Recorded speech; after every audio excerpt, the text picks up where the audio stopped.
I will say that, number one, there are people in that building who want to start thinking about 2024 and getting things set up for that, and that would probably entail maybe trading a few pieces this year. I will also say that most of them are operating under the assumption that Bill is going to be Bill, that he's going to continue to win games. The Greg Bedard Patriots Podcast is brought to you by FanDuel, the exclusive wagering partner of the CLNS Media Network.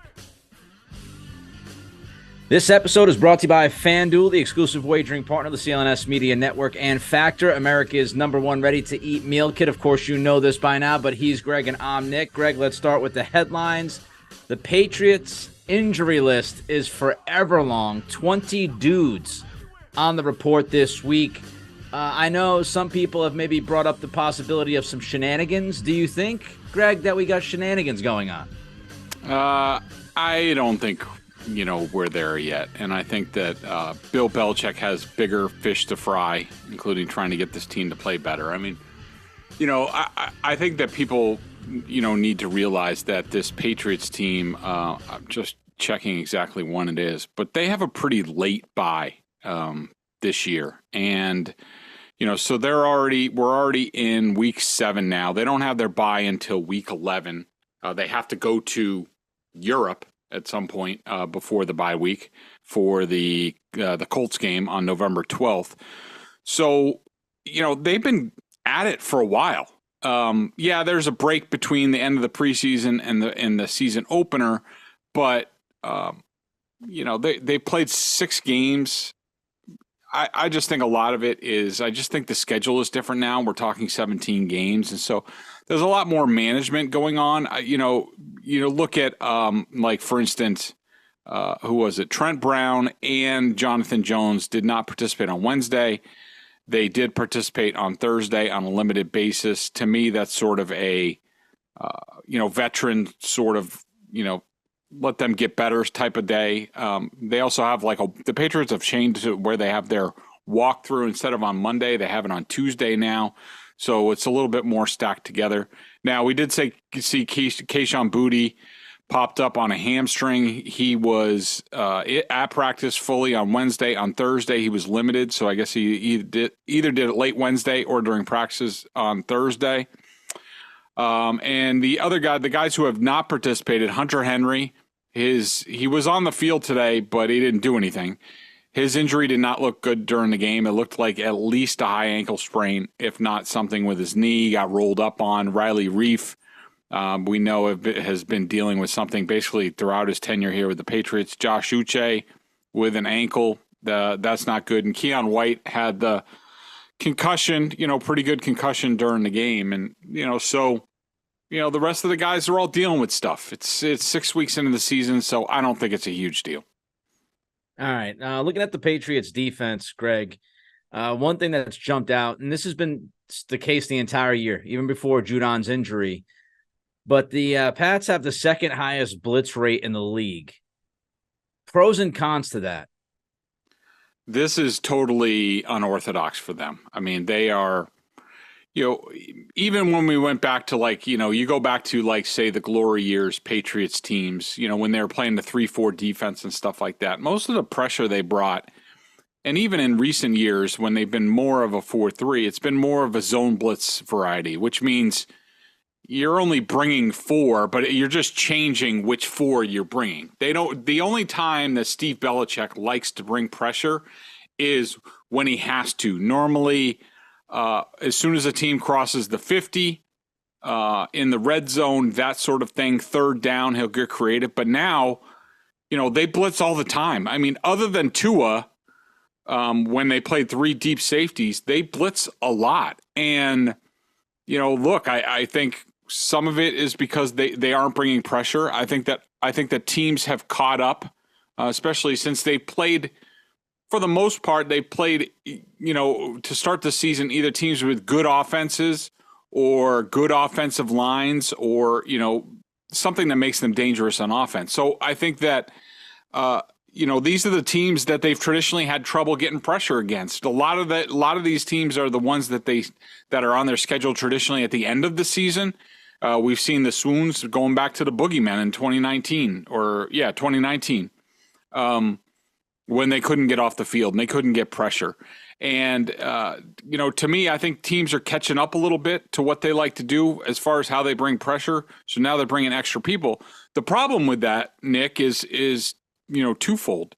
You have to play really good coverage behind, and they're not doing that. The tighter you are, the more you let the pressure get home. The Patriots aren't doing that. For example, the Patriots brought an all-out blitz on third down against the Raiders where Jacoby Myers caught that ball with a bunch of cushion from J.C. Jackson, and he just basically turned around and fell forward and got a first down. You see a lot of that on film. The other thing that is more disturbing, and you're seeing more and more instances of this every week, Nick, is the stress that it's putting on the secondary to be assignment sure, especially with the safeties, Kyle Duggar specifically, Jabril Peppers, J.C. Jackson now being back. He's had some mental errors. So, when you bring pressure, there's less guys in coverage. And so those guys have to be on point. You don't have to be the most talented guys, Nick. I mean, think back to 2011. That defense and those cornerbacks, Sterling Moore and, all those guys that were, I think there was a Molden guy that was back there. There's, guys who aren't really cornerbacks in the league, but those guys knew their assignments and executed so well that they were able to go to a Super Bowl with that group. Yeah, a lot of it was, they had a great offense, but the defense had to do their part. And they did because they were on point with all their assignments, didn't blow any coverages. You see blown coverages all the time in the secondary. I mean, just think the Jacoby Myers touchdown. Miles Bryant is not supposed to be left there like that. There's supposed to be a safety in the middle of the field. I think it was Kyle Duggar, but that stuff is going all the time. I will point out, even though we're talking about blitz, that play, Nick, they didn't blitz. They actually only rushed 3. They had 8 in coverage in the red zone, and Jacoby Myers was still that open. That's what I'm talking about the mental errors that are going on with this team. That's another thing that they have to get cleaned up. The mental errors on both sides of the football and even in the special teams. It's thoughtless, mistake-filled football that we usually would see other teams go through versus the Patriots going back a few years ago. And now the Patriots are in that spot. And of course, Josh Uche, he might not play Sunday. He's been banged up. He played limited snaps last weekend. So no Judon, maybe no Uche, no Keon White because of the concussion. I don't know how you're going to get pressure on Allen. You might not even try to do it. You might just have to lay it back. We'll get into that a little bit later. Just 2 more things I wanted to ask you about quickly. So Devontae Parker yesterday, Mike Reese opened the door for Parker to give a little bit of a mea culpa. Reese ran into Parker in the locker room, asked him about the play again, the drop late in the fourth quarter against the Raiders. And man, oh man, I'll tell you, Parker did himself no favors. He looked at it and said, oh, well, he tugged my arm, talking about the defensive back, and that it was a good play by him. So, again, not taking accountability for dropping the football that hit him in the hands. At first it was, it's the fingertips. I don't know what happened.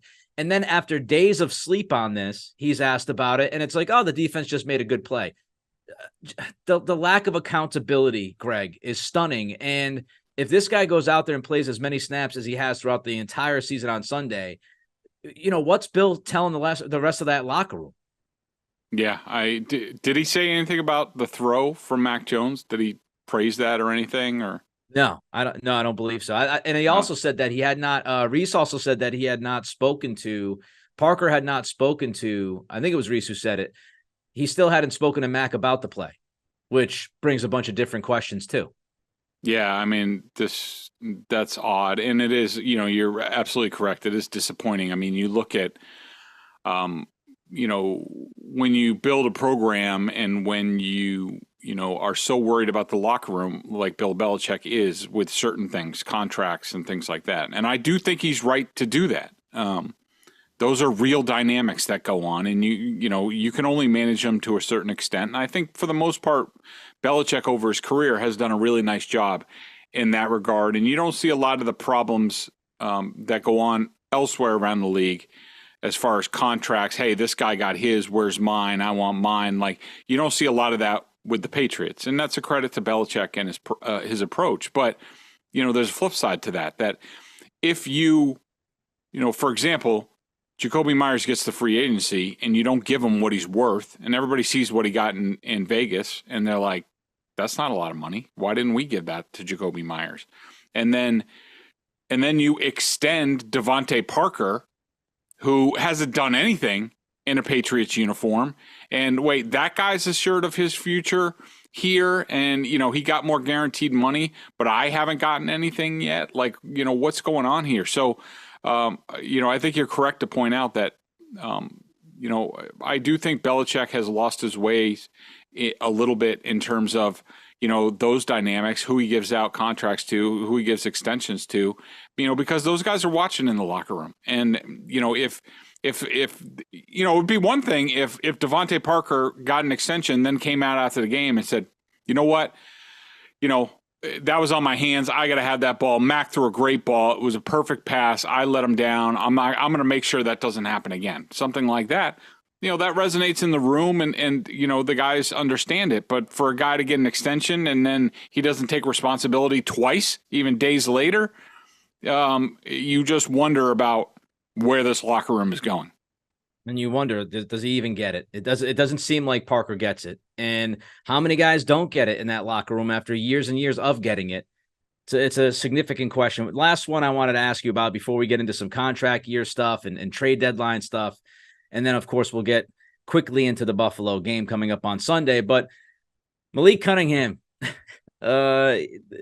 people love talking about this guy, Greg, and the handling of the quarterback position. We talked about it in Vegas was very strange. Do you think we see Cunningham this weekend? Do you think that he's going to take some snaps? Do you think he'll be QB number 2 again? Or will Bailey Zappi or will Greer be that guy? Well, it's a great question, Nick. And judging off Bill's response from this past game when he was just like, a lot of injuries, as to why Malik Cunningham had to be the backup, and the length of the injury list, I don't know how much things really changed. But I think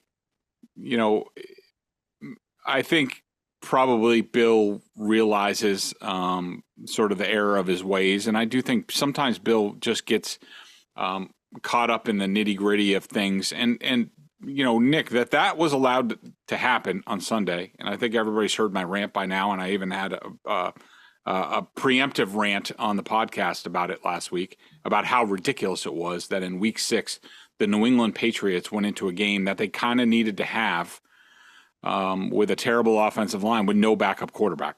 I mean, it's just absurd. And to me, that speaks to, I don't think there are people there in the building that speak the truth to Belichick anymore. That there's no one there to be like, wait a minute, what the hell are we doing? Like, seriously, we're going to go in to a game without a backup quarterback? Why?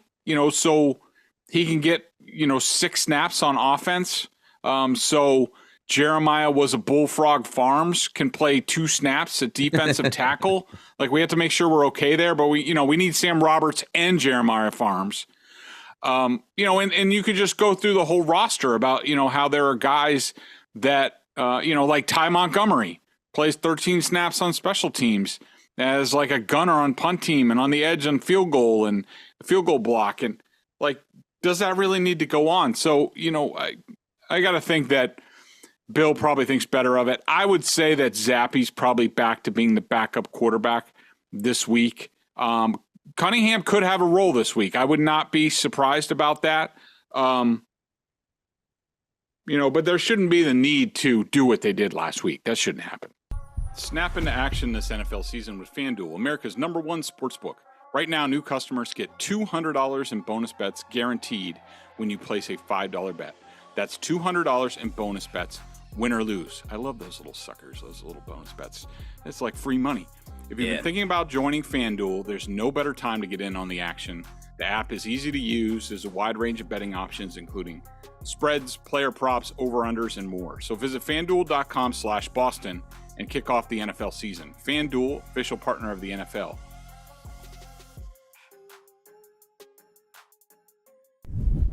What if there was an app that used AI and machine learning to suggest smart sports bets? There is, and it's called OddsR. It is a mobile app you need to know what bets of the day are smart ones. Download the app, sign up for an account, and let the latest data analysis guide you through today's point spreads, money lines, and over-unders. I just did it. It's easy. If you see green, that's a smart bet. If you see yellow, you're on your own. If you see red, don't do it. OddsR doesn't take your bet, it makes you better at it. With OddsR on your mobile phone, you're a tap away from making a smart play. It's smart betting made simple. Find OddsR app in the App Store or on Google Play. Get a 2 free week trial. It's just $10 a month after that. But hey, listen to that. That's for the usual people, the normal people. Listeners to this podcast, the Greg Bedard Patriots Podcast, you actually get a special deal. Get your first 30 days of the app free. Just go to OddsR, ODDSR.com/Bedard to download the app. That's oddsr.com/Bedard. 30 days of smarter betting free. We'd call that a winning bet. The casinos and sportsbook want you to bet. OddsR wants you to win. Go get it. All right, Greg, before we get to the matchup on Sunday, obviously trade deadline coming up. It's Halloween, a couple weeks away, and a lot of people are wondering what's going to happen. What's Belichick's role going to be? I found it pretty telling. I talked about this today on my podcast, The Nick Cattle Show, that, there was Phil Perry yesterday on his pod. He talked about, according to people, and I don't know if you can add to this, if you've heard the same kinds of things that Phil has heard, but, Phil said yesterday that he has heard from people that Belichick's going to be Belichick, that his main priority, focus number one, is to win football games. And he's going to go into the deadline thinking, I want to win. And not that he wouldn't make any trades, but if you're looking for Bill to trade impact players, the Duggars and the Uches, you might be disappointed. Have you heard anything about that, how Bill might approach this deadline? And if there's any idea or not, if Kraft would step in and say something, if that was going to be the approach? So a couple things on that. I will say that, number one, there are people in that building who want to start thinking about 2024 and getting things set up for that. And that would probably entail maybe trading a few pieces this year. I will also say that most of them are operating under the assumption that Bill is going to be Bill, that he's going to continue to win games, that he is going to continue his trend from recent years where he doesn't handle assets right. And we've seen this repeatedly. We've been over it before. I mean, the glaring example was, Joe Thuney, who at the last minute, they decided to put the franchise tag on him instead of letting him walk. This was going into the COVID year, the Cam Newton year. When Brady left, from what I understand, because they had this money allocated if Brady wanted to come back, that they just decided to put it on Joe Thuney. Now, I don't have a problem with that in a vacuum, but you need to look at things a few steps down the road, especially if you're Bill Belichick. That's what your specialty is. And, that you knew that the Patriots weren't going to spend freely that offseason. So if Joe Thuney, you let him become an unrestricted free agent, somebody snatches him up to a big money contract, you'll at least pick up a third-round comp pick in what would be 2021. So that's one decision to make. They didn't do that. They slapped the franchise tag on him. Then even more egregious to me was the way that season was going,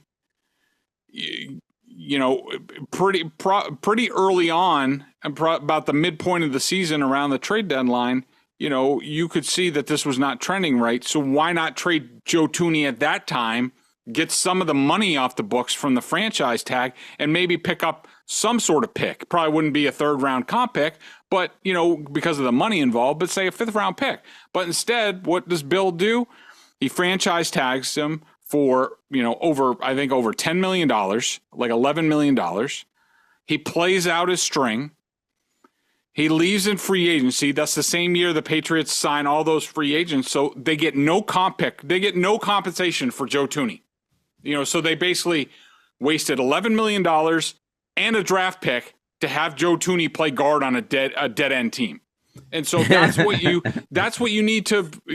Somebody needs to be calculating this stuff and questioning Bill and about this stuff, because you look at a guy like Josh Uche. You have to have real conversations about this. Is a guy who still is really just a designated pass rusher for this team, and we've seen these guys in the past. The Patriots have a certain limit on his value. Somebody else who runs a 4-3 who just wants them to run after the quarterback will pay him a lot of money in the offseason. So you have to decide now. Do you let it play out and get a comp pick the year after? Or do you cut bait now and say, he's not our guy. We're not going to offer him. We're not going to franchise tag him. We're not going to offer him a big contract extension. Let's get a 3rd or 4th round pick now. So these are the things you have to weigh out. And I do think you're right. I think, look, I don't think there's anybody in that building right now that is going to speak truth to power in Bill Belichick.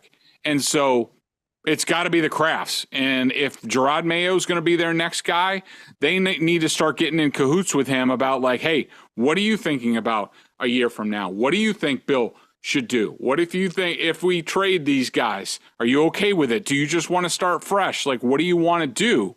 Because I can guarantee you almost that Bill Belichick is not thinking about the future. He is thinking about winning games this season, because that's all he's ever been about in his football career. Couple quick things. You mentioned the compensatory thing with Thuney. Same situation this time around. I know this is something else that Phil Perry's talked about. You got $100 million in cap space this offseason. You are going to spend that money. And that means the compensatory formula means pretty much nothing to you. So you could have a number of these guys walk because you didn't trade them, and then you get nothing for them in return. Same situation as Joe Thuney. Did Belichick learn from it? We'll see. The second thing, this structure is so antiquated. And I understand why Belichick is head coach and GM. The time he came in, the leverage he had with the Jets and all of that, the idea that obviously the more they won, the more stroke he got, and the more Kraft looked at it and said things are going fine. There's no reason to split these two atoms here. Don't split the atom up into two separate pieces. But now you start to see the chickens come home to roost, because now you've got a head coach who's 71 years old, who is grasping tightly onto his legacy. He's looking at Don Shula's record. He knows what people are saying about him. He knows he has failed the past few years. And the last thing that head coach Belichick is going to want to do is give up on this season, because he's not going to go out with a 3-14 record. That is not what he wants. So head coach Belichick is going to fight GM Belichick, because if you're a GM, your number one priority is to, if you're in this kind of situation, okay, what can we get rid of? What can we get back? And how do we start building towards 2024? Head coach Belichick ain't feeling that. And that is the fundamental issue, having a head coach / GM role. It's why New England's the only one in the league that has it right now. It doesn't work. It just doesn't work. So significant change has to happen. With that said, let's talk about some of these guys, Greg. Let's run down some of the free agents. I remind people that 1/3 of this roster is walking into free agency after the season's over. So I don't know if you agree with this. Let me just give you a premise here. Do you handle the deadline differently if the plan is to try to somehow, some way rehab Mac Jones, and he is likely to be on this roster in 2024? Does that change GM Bedard's way of handling this deadline in any way? That's a good question. No, I don't think that it does. I mean, because I would start here. The discussion, to me, when we talk about these players, and there's a whole list of them that are, either starters or very prominent role players that are going to be free agents, you have to start the discussion with, okay, which guy do we want to franchise? And which guy or guys are we willing to maybe overpay to retain because we need some continuity at certain spots. So, but I don't really think you can build a team like that. I mean, it's similar to like when, and again, we're going with, we don't know who's running the operation, but just let's, for the sake of argument, that they sort of continue on as is with maybe a tweak with personnel or something like that. But, remember when after Cam Newton's first year, they brought him back or re-signed him, and he was the only quarterback on the roster, and they went into free agency and they signed all of those guys.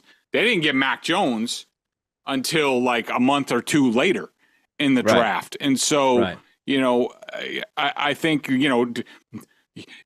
they totally had Mac Jones in mind when they signed Hunter Henry. Like, I mean,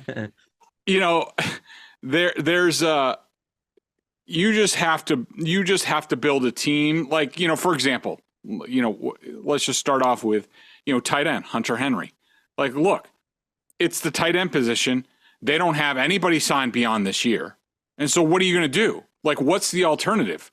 Are you going to go out and, sign another free agent, or just sign Gesicki at a lower number, or draft a guy? Like, so, to me, I think it's not about the quarterback. It's about, like, what do we have at the position? What are the alternatives? How do we field a competent team next year, no matter what we do? And I think that's where you need to start the discussion.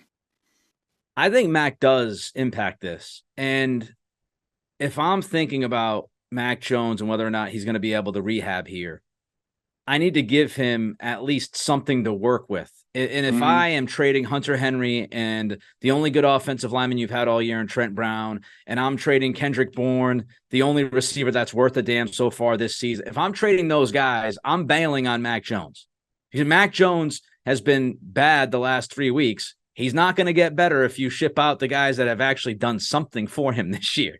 So I think, and I know Mac is this obviously polarizing figure, and I understand, like, he hasn't been good the last 3 weeks. There's no doubt about that. But you have to look at this in the big picture, and you have to take emotion out of it. And so if you're looking at Mac Jones, he's been bad the last 3 weeks. However, I posted this on X yesterday. And it's not to defend Mac Jones in any way and the way he's looked recently. This is to push back the narrative that Mac Jones has sucked since the end of 2021. That's not true. Greg has told you that's not true. With the game film that he has done, Mac had a string of winning games. He didn't win games, but he was playing winning football. Like 8 out of 11, whatever it was, whatever the number was. And when you look back after Belichick embarrassed Mac on national television against the Bears on Monday night, you go from that next game until Mac was broken in Dallas. I think it's a 13-game stretch. Mac completed 65% of his passes, 17 touchdowns, 7 interceptions, and a passer rating of 88.4. Good numbers considering what he was dealing with. Not telling you he's lighting the world on fire. But if you expect Mac to be average to slightly above average, that's what he had been post-Chicago game until Dallas when he was broken. The question is whether or not the Patriots can get him back to that point. Because if you do, that's going to give you a lot of options. I don't think Mac Jones playing average football is going to win you any games. We saw in the first 3 weeks, he played pretty good football. You were 1-2 and barely survived the Jets. If I'm the Patriots, one of the most important assets that I might have on my roster is a rehabbed Mac Jones.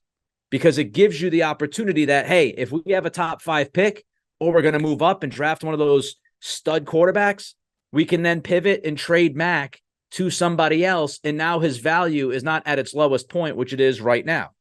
If you don't have that top pick, Greg, you then have the ability to draft a quarterback in the middle rounds, sign a guy like a Gardner Minshew, and walk in next year with a Mac Jones versus that guy quarterback competition in your bridge year. It does nothing for you if you just cast aside Mac Jones, if you just quit on him right now. And I understand people want to, I do. But you've got to pull the frustration and anger and stuff like that. You've got to take that out of this. This is a business. And for the Patriots business, the best thing would be to rehab the value of your 15th overall pick from a couple of years ago. So that's how I feel. Let's start with Hunter Henry. I'm guessing you would hold on to him. I would franchise tag Hunter Henry because, I'm just looking at the potential tight end. Tight end is the fourth lowest projected. Third. I keep getting confused. Third lowest as far as money on the projected franchise tender on overthecap.com at $13.2 million. Safety, Kyle Duggar would be involved. Safety is $18 million a year. That's a bit rich for somebody who I don't think is worth that money. I do think that Hunter Henry's worth that money, and to Mac Jones, and the fact that you have absolutely nothing at tight end, and you're not just going to draft the guy in the fourth round and plug him in and, he's going to be a starter. So I would franchise tag Hunter Henry to keep him here, to give me something that I know. He was a captain this year. He's a leader. Mac Jones loves him. I franchise tag Hunter Henry. I stick with Henry as well. Trent Brown, I stick with because, again, they haven't prepared at the tackle position, which we've been talking about for 3 years because they're, again, in this freaking position where – so what I do with Trent Brown, I hold on to him, and we all know Trent's a very simple man. He is going to go to the highest bidder.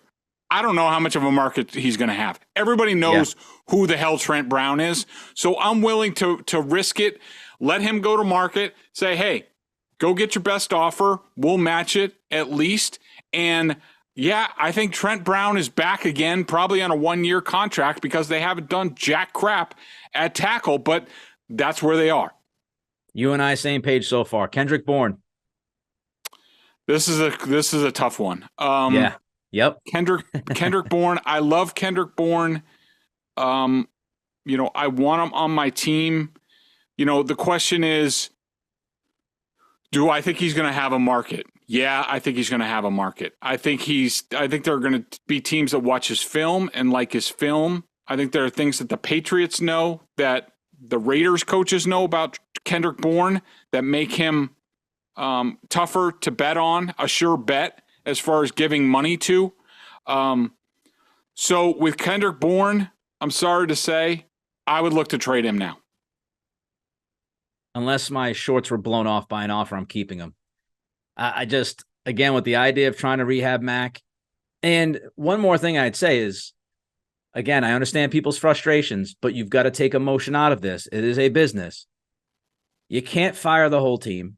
You can't get rid of everybody. You need to field a football team next year.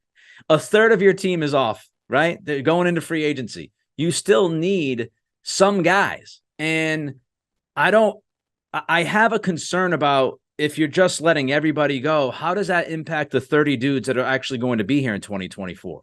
How does it impact the rookie class?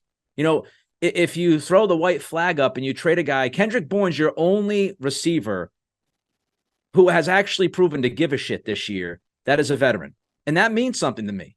Like, if you trade Kendrick Bourne, you're left with Devontae Parker and Juju Smith-Schuster as the veterans at wide receiver for you, and you want Pop Douglas and Kayshon Boutte to learn from those dudes? Juju's not a bad guy. Juju's just not productive. But you want Parker to continue to lead that room? Like, I would like to have Bourne's steadiness, play him where he should be played, give him the football, give Max somebody to throw the football to, and Kendrick Bourne is the kind of guy that can help Kayshon Boutte and Pop Douglas's development for the rest of the year. That does matter to me. Mike Gesicki. Somebody can have him at any time for a bag of used footballs. He gone. Let's go Zeke Elliott. Love Zeke. I do think right now he's the best running back on the roster, but given his contract, how he's fit in with the Patriots, his reputation around the league, I think this might actually be a case where the Patriots, made us at the end look smart for signing a guy and then unloading him. I think if there are injuries around the league, like say Dallas doesn't like what's going on at running back with Pollard and what they have there, and bring him back. I love having Zeke here. I think he's a good player, but I would try to trade him. I agree with you. Send him to a contender. Get like a 5th round pick or something for him. And again, that's good business. Jalen Mills. Much to my chagrin, at this point, he has no role on this team, similar to Adrian Phillips, who is not on this list. But I guess you could almost group them together because I do think Phillips has term on his contract yet. But both of them have like no role on this team. And so, if somebody wants them, come get them. I guess it's tough to find a role for all 15 of your safeties. So yeah, I would say goodbye to Jalen Mills. I thought he actually played really well when he was given an opportunity in the preseason. And I agree. Was one of those dudes that was like playing hard, and apparently it didn't matter. Kyle Duggar, you touched on him a little bit earlier. You said you wouldn't franchise him, but would you trade him at the deadline? Yeah, I wouldn't trade him. I think he's going to get overpaid by someone. And look, he's 27, I think, maybe going to be 28 next year, which we've talked about before. He can't play free safety. He's pretty much a box safety. You've seen the mistake that Seattle made with Jamal Adams with that trade with a very similar type of player and how that hasn't worked out for them. If somebody wants to give me something for Duggar right now, I'm taking it. So tough. This is one of the tougher ones for me. I think I would hold on to him, put him where he belongs on the field, and I would try like hell to extend him. And I know it's a risk. Greg, I tend to agree with you. He's going to get paid a lot of money by somebody. You might lose him. You might lose him for nothing. But I might take that risk because he's one of those guys. If he's in the right spot, you can come back next year and you have Gonzalez and Duggar and Barmore and Judon. You've at least got 4 or 5 guys. Keon White hopefully gets back from this concussion that you could kind of believe in as pieces on one side of the ball. Josh Uche. Like we sort of touched on before, I don't think he's ever going to be a full-time player here. I think his film's really good. I mean, while he hasn't been uber productive for the Patriots this year, he's freaking fast on film. There will be teams, 4-3 teams, maybe somebody like the Lions or, somebody of that ilk that look at him and be like, that dude is fast and can get after the quarterback, and we're just going to let him do that. So he is going to get paid in free agency. The Patriots aren't going to match that. I can't see them franchising a guy who's not even a 3-down player for them. I definitely trade Josh Uche. Yeah, he's the guy at the top of my list that might be able to get you the most in the trade market. Yep. And I agree with everything you said. I don't think he has a future here as a full-time player. He's a pass rushing sub. That's what he is. Move on. Someone's going to pay him a ton of money. There's no chance you're going to come close to that money. Mike Owenu. Tough because he's hurt and he doesn't have good film this year. I think you'd be selling low. I do think he'll get a decent contract offer. Just think back to Tooney got sort of near top of the market. He was in his prime coming off a really good season. Owenu, he's beat up. His film isn't good. So that's going to mute his market a little bit. So, and in any event, he's a guard. And while he's a good player, when he's played well, you just drafted 3 interior guys. You can find guards. Riley Reif looks like he actually might be able to play guard a little bit if he's ever healthy, ever for the rest of his life.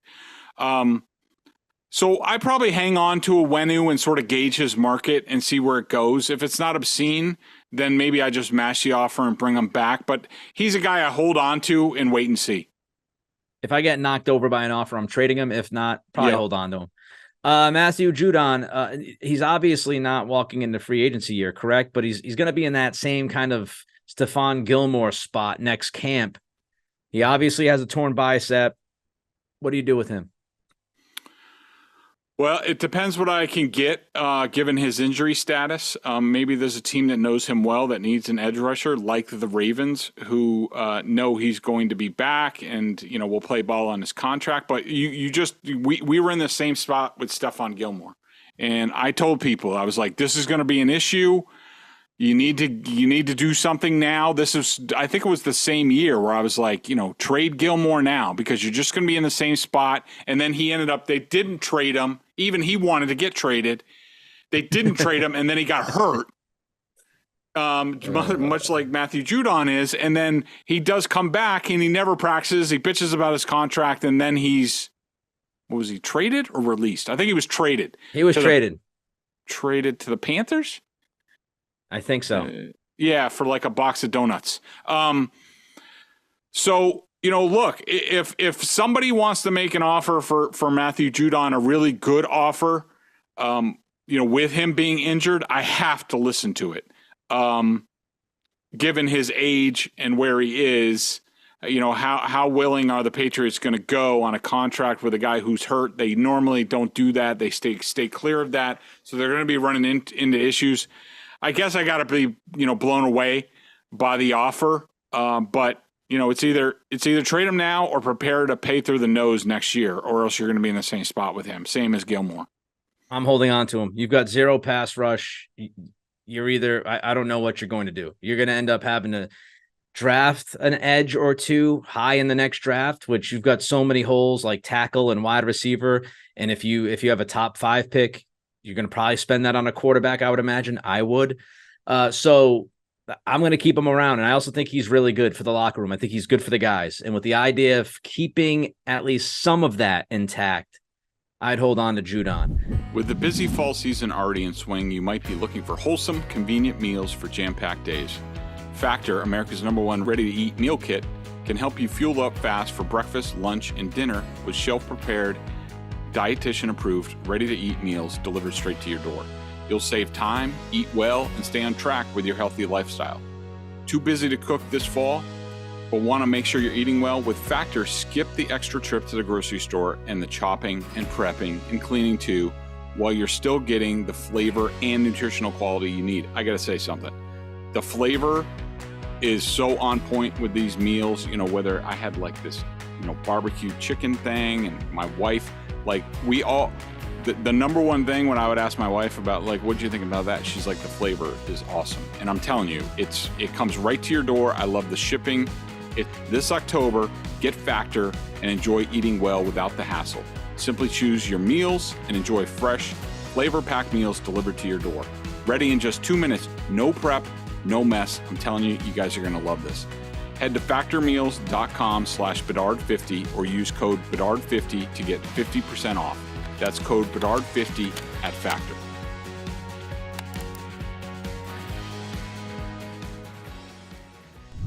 All right, let's quickly look at this game coming up on Sunday, Greg. Buffalo Bills come rolling into town. Let's start with the Bills offense and how the Patriots defense can deal with Josh Allen and company. Greg, what would you do if you're the Pats on Sunday? I play really aggressive, and I know they don't do that anymore against the Bills or the Dolphins, but, you look at the job that the Giants did against Josh Allen, that's Wink Martindale, the Giants defensive coordinator, who's one of the most aggressive in the league. They got after him. I mean, with Josh Allen, you want him to make mistakes. You want to speed him up. You want him to play fast. But the Patriots, they're too afraid of him, and they sit back, and they're like, well, maybe he'll just throw it to us on accident.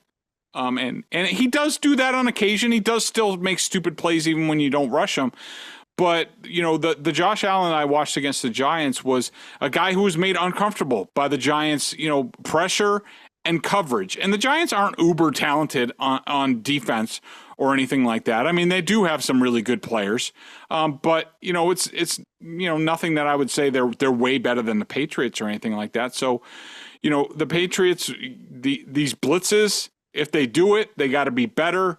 They have to play more aggressive in the secondary. I would just double Stephon Diggs wherever he goes because he's the only guy Josh Allen looks at. I mean, you'll be watching and you'll be like, that guy's open, that guy's open, that guy's open. And then he's throwing it to Stephon Diggs with 3 guys draped around him. And Stephon Diggs is trying to make a catch behind his head like this. So Josh has gotten really bad Steph tunnel vision. Maybe that gets corrected this week because there are a lot of plays to be made on the field, but the Patriots have to figure out a way to get Josh Allen sped up, and it's not what they've done in recent times against him. Yeah, so what you have done the last 5 games against Josh Allen, here's what you do. You take that, you roll it up, and you throw it in the garbage, and you do the complete opposite. Because if you take out the wind game, which doesn't matter, come on now. Here's what Allen has done the last 5 games against the Patriots. Again, excluding the wind game. 70% completion percentage, 17 touchdowns, 1 interception. His passer rating has been a 122.56. He has ripped your heart out and showed the entire world over and over and over again. Do the exact opposite you've done the last 5 games against this guy.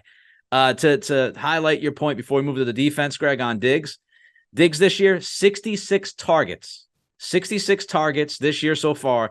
Gabe Davis is second on the team with 30. Diggs has more than twice the amount of targets than the guy who's gotten the second most on the team. So what Greg is telling you is the exact truth. There's no doubt about it. It is Diggs, and more Diggs. All right, let's jump to the Bills defense. Defense is banged up. Matt Milano is out. Tre'Davious White is out. Daquan Jones is out. Ed Oliver is iffy. He might not play. So we'll see if he's out there. But just your kind of overall thoughts on this Bills defense and how you would attack it if you were Bill O'Brien and company. Yeah, they're definitely weak at cornerback. The edge rushers are pretty good. Von Miller is back, but he ain't Von Miller yet. Like, he looks like he's still playing on, like, one knee coming back from, I think it was ACL or something along those lines. Yeah. But Rousseau Epinesa has had a really good year. Leonard Floyd looks really good out there for them on the edge. So, Vaughn is sort of like a, designated closer that they kind of bring in on just pass rushing downs to run around, but he's not the same guy anymore. If Oliver is out there, they're really good on the defensive interior with Phillips and Oliver, Poona Ford, Tim Settle. Those are 2 big, like, run stuffing guys. God, I hope Ed Oliver isn't playing in this game, because I don't want to watch Ed Oliver against Antonio Mafi or City So or whatever else they're doing. So this is going to sound very counterproductive, Nick, and people are going to be like, what the hell is wrong with Bedard? He's completely lost it, and it's only week 7. If this was a regular Patriots offense, or even Mac Jones in his rookie season with Josh McDaniels as offensive coordinator, they wouldn't even try to run the ball against this defense. They would just spread them out and just try to pick them apart. And that's what I would like them to do. Do I think they're going to do that? No, but that's sort of what the game plan calls for. Pick on the cornerbacks are not good. And a lot of youth, a lot of mistakes out there. Give Mac a look at the pass rush, where it's coming from. They play a lot of zone. Let them pick it apart. Just little dink and dunks all over the field, 3-step drops. That's what I would do. And then maybe come in, get them gassed a little bit, then maybe come in with the running game. But that's what I would do against these guys. Will they do it? I don't know. I'd run the ball. I'd run the ball. The Bills' run defense has not been good for, a few years now. Milano is one of the dudes that helps sometimes against the run. And as I said, he's out. Edmonds is no longer on this team. So their run defense is 31st in the league. They're giving up almost 5.5 yards a carry. You can run on this team. If the big boys up front show up with the right attitude, you can run the football on this team. And one other thing about this Bills defense, they have the 6th most missed tackles in the league this year. So you can turn a 5-yard gain into a 10-yard gain against these dudes. So I would run the ball, not exclusively, but I would try to run the ball on early downs to try to establish that. And then maybe you can open things up. And I understand Buffalo, they'll probably roll 8 in the box. They'll probably, force things to be tight on Mac. But I would at least start this game seeing if I can run the ball. And as you said, Von Miller, not the same guy because of the injury. The pass rush, though, numbers-wise, has been pretty legit. And that's my concern. Like, this defense does 2 things well. Get after the quarterback and take the football away. I want you to think about those 2 things and think about what has plagued the Patriots this year. That is a recipe for disaster, my friends. The Bills are number 1 in sack percentage, number 1 in pressure percentage, and they don't blitz. They're the opposite of the Patriots. They get pressure without blitzing. They're 21st in the league in blitz percentage. So, yeah, that's going to be an issue. We'll see how it all works out. All right, we'll give you our pick in a minute, but first I'll tell you, BSJ, $50 for the year. Bedard and Giardi tag teaming the Patriots coverage. Of course, Celtics coming up now. John Corrales with the coverage over there at BSJ. And also Hags. Hags has joined the team at BSJ to cover the Bruins. So they've got you taken care of over there. Are those specials still running, Greg, or have those passed? No, yeah, we're running Celtics into a week into the season, so that's Celtics 23 to get 20% off, or Hags to get 20% off as well. There you go. I also want to remind all of you, this episode is brought to you by FanDuel, the exclusive wagering partner of the CLNS Media Network. New customers get $200 in bonus bets guaranteed when you place a $5 bet. FanDuel line, Greg, Bills minus 8.5 at Gillette. The over-under is 40.5. What you got? Yeah, I'm not overly impressed with the Bills. I mean, look, they got all they could handle from the Giants, who, with Tyrod Taylor at quarterback at home. And, so the Bills aren't exactly clicking. There's all sorts of stuff about, they're all over the offensive coordinator and Josh Allen and what's wrong with them and blah, blah, blah. I mean, I think they're just working through some things. One of my big issues with the Bills is that, they're not physical enough on the offensive line. They need, give them a little bit of a running game. And they also need, some other options. I've never been a Gabe Davis guy, and, some of the other picks haven't worked out. So I'm not overly enamored with them, but, Josh Allen just seems very comfortable against the Patriots, and I don't think that's going to change. And we're going to see Stephon Diggs, his eyes get about this big when he sees J.C. Jackson and Jonathan Jones in the Patriots secondary. And so he's going to get, 1 or 2 touchdowns, because he always does against the Patriots. And so, I like the Bills. I like them by about 10 in this game. Do I think it's going to be high scoring?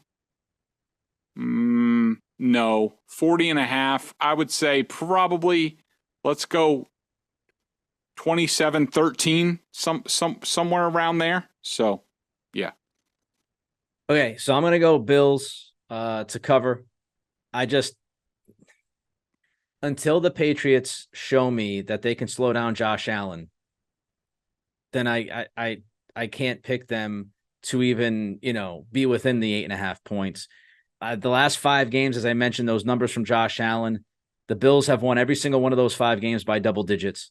They have torched Belichick's defense. And until Belichick flips the script and they look like a completely different defense against this quarterback, I just anticipate the Bills being able to put up at least 27, 30 points. And I don't think the Patriots offense can do that. I think the Patriots offense is looking at, a 20 spot.